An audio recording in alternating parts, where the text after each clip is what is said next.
दिल्ली विश्वविद्यालय छात्र संघ चुनाव 2025 में अखिल भारतीय विद्यार्थी परिषद ने शानदार जीत हासिल की है। इस चुनाव में एबीवीपी के उम्मीदवारों ने 4 में से 3 महत्वपूर्ण पदों पर कब्जा जमाया। आर्यन मान ने अध्यक्ष पद, कुणाल चौधरी ने सचिव पद और दीपिका झा ने संयुक्त सचिव पद पर जीत दर्ज की। दूसरी ओर एनएसयूआई को केवल उपाध्यक्ष पद पर जीत मिली, जहां उनके उम्मीदवार राहुल झांसला विजयी रहे। इस जीत के बाद विशेष रूप से आर्यन मान का नाम सुर्खियों में छाया हुआ है। उनकी जीत के पीछे न केवल उनकी मेहनत और लोकप्रियता थी, बल्कि उनके प्रचार अभियान में बॉलीवुड सितारों और लग्जरी गाड़ियों का इस्तेमाल भी चर्चा का विषय बना। आइए इस वीडियो में हम आर्यन मान के जीवन, उनके परिवार, उनके प्रचार अभियान और उनकी योजनाओं के बारे में विस्तार से जानते हैं। नमस्कार, द न्यूज़ 15 देख रहे हैं आप। मैं हूं आपके साथ तनुज दीक्षित। आर्यन मान हरियाणा के बहादुरगढ़ के रहने वाले हैं। वे एक प्रतिभाशाली युवा हैं, जिन्होंने न केवल पढ़ाई में बल्कि खेल और सामाजिक कार्यों में भी अपनी पहचान बनाई है। आर्यन एक राष्ट्रीय स्तर के फुटबॉल खिलाड़ी भी हैं और खेल के प्रति उनका जुनून उनकी जिंदगी का अहम हिस्सा रहा है। उनकी स्कूली पढ़ाई हरियाणा के बहादुरगढ़ में सेंट थॉमस स्कूल से शुरू हुई, जहां उन्होंने 5वीं कक्षा तक पढ़ाई की। इसके बाद बेहतर शिक्षा के लिए वे दिल्ली आए।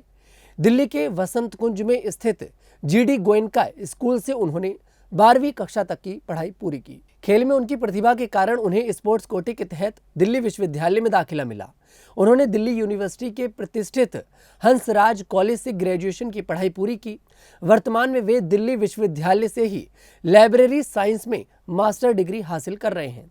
पढ़ाई और खेल के अलावा आर्यन सामाजिक और राजनीतिक गतिविधियों में भी सक्रिय रहे हैं, जिसके कारण वे डीयूएसयू चुनाव में एक मजबूत उम्मीदवार के रूप में उभरे।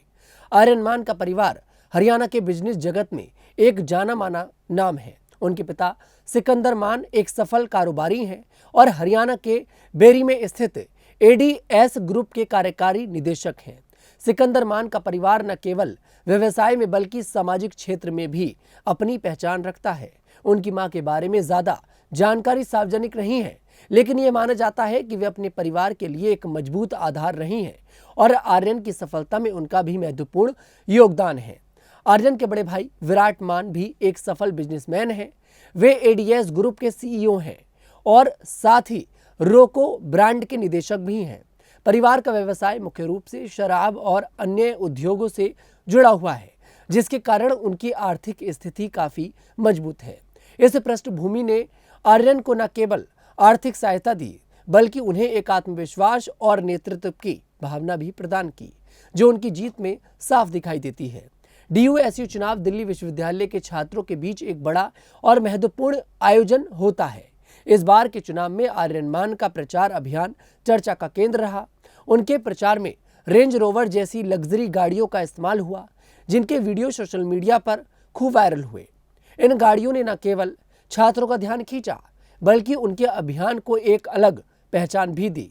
इसके अलावा बॉलीवुड के मशहूर अभिनेता संजय दत्त और सोनू सूद जैसे सितारे भी आर्यन के समर्थन में प्रचार करने पहुंचे। इन सितारों की मौजूदगी ने छात्रों में उत्साह बढ़ाया और आर्यन की लोकप्रियता को और मजबूत किया। संजय दत्त और सोनू सूद जैसे बड़े नामों का समर्थन मिलना न केवल आर्यन के अभियान को ग्लैमरस बनाता है, बल्कि यह भी दर्शाता है कि उनके पास एक मजबूत सपोर्ट सिस्टम था। आर्यन ने अपने प्रचार में छात्रों के मुद्दों को उठाने पर विशेष ध्यान दिया।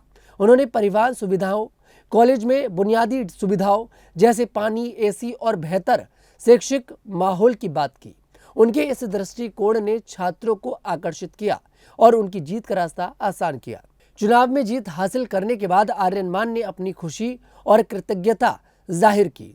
उन्होंने कहा, मैं सभी छात्रों का तहे दिल से धन्यवाद करता हूं, जिन्होंने मुझे वोट देकर इस जीत को संभव बनाया। मुझे 15,000 से अधिक वोटों के अंतर से यह जीत मिली है और यह मेरे लिए बहुत सम्मान की बात है।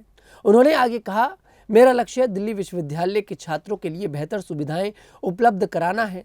हम परिवहन की व्यवस्था और बेहतर करेंगे। कॉलेजों में पीने का साफ पानी, एयर कंडीशनिंग जैसी सुविधाएं सुनिश्चित करेंगे और छात्रों के हित में काम करेंगे। उनके इस बयान से साफ है कि वे छात्रों की समस्याओं को समझते हैं और उनके लिए काम करने के लिए प्रतिबद्ध हैं। इस बार के डीयूएसयू चुनाव में एबीवीपी ने शानदार प्रदर्शन किया। 4 में से 3 पदों पर उनकी जीत ने साबित कर दिया कि छात्रों का भरोसा उनकी नीतियों और नेतृत्व पर है। अध्यक्ष पद पर आर्यन मान, सचिव पद पर कुणाल चौधरी और संयुक्त सचिव पद पर दीपिका झा ने जीत हासिल की। दूसरी ओर एनएसयू को केवल उपाध्यक्ष पद पर जीत मिली, जहां राहुल झांसला विजयी रहे। इस जीत ने एबीवीपी की स्थिति को और मजबूत किया है। यह संगठन लंबे समय से दिल्ली विश्वविद्यालय में सक्रिय है और छात्रों के बीच अपनी मजबूत पकड़ रखता है। आर्यन मान जैसे युवा और ऊर्जावान नेताओं के नेतृत्व में एबीवीपी का प्रभाव और बढ़ने की उम्मीद है। आर्यन मान ने न केवल अपनी जीत के बाद साफ कर दिया कि उनका फोकस छात्रों की भलाई पर रहेगा, उनकी योजनाओं में परिवहन सुविधाओं को बेहतर करना, कॉलेज में बुनियादी सुविधाओं को बढ़ाना और छात्रों के लिए एक बेहतर शैक्षिक माहौल तैयार करना शामिल है। उनके बयानों से यह साफ होता है कि वे एक जिम्मेदार और सक्रिय नेता बनना चाहते हैं। उनके प्रचार अभियान में लग्जरी गाड़ियों और बॉलीवुड सितारों की मौजूदगी ने भले ही सुर्खियां बटोरी, लेकिन उनकी जीत का असली कारण उनकी मेहनत, छात्रों से जुड़ाव और उनकी स्पष्ट सोच थी। एक राष्ट्रीय स्तर के फुटबॉल खिलाड़ी होने के नाते वे अनुशासन और मेहनत की अहमियत को अच्छे से समझते हैं। आर्यन मान की डीयूएसयू अध्यक्ष के रूप में जीत न केवल उनके लिए बल्कि एबीवीपी और दिल्ली विश्वविद्यालय के छात्रों के लिए भी एक बड़ी उपलब्धि है। हरियाणा के एक छोटे से शहर से निकलकर दिल्ली विश्वविद्यालय जैसे बड़े मंच पर अपनी पहचान बनाना उनके कठिन परिश्रम और समर्पण का परिणाम है।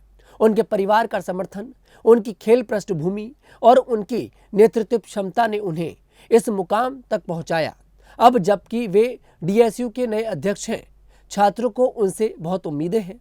उनके वादे और योजनाएं छात्रों के लिए एक बेहतर भविष्य की ओर इशारा करती हैं।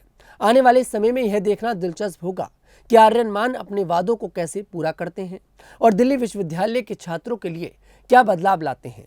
उनकी इस जीत ने न केवल उनकी व्यक्तिगत सफलता को दर्शाया, बल्कि यह भी दिखाया कि सही दृष्टिकोण और मेहनत से कोई भी बड़ा लक्ष्य हासिल किया जा सकता है। ये रिपोर्ट आपको कैसी लगी कमेंट सेक्शन में जरूर बताइएगा। मैं तनुज दीक्षित फिर आपसे मुलाकात करूंगा, तब तक के लिए हमारे साथ देखते रहिएगा न्यूज़ 15।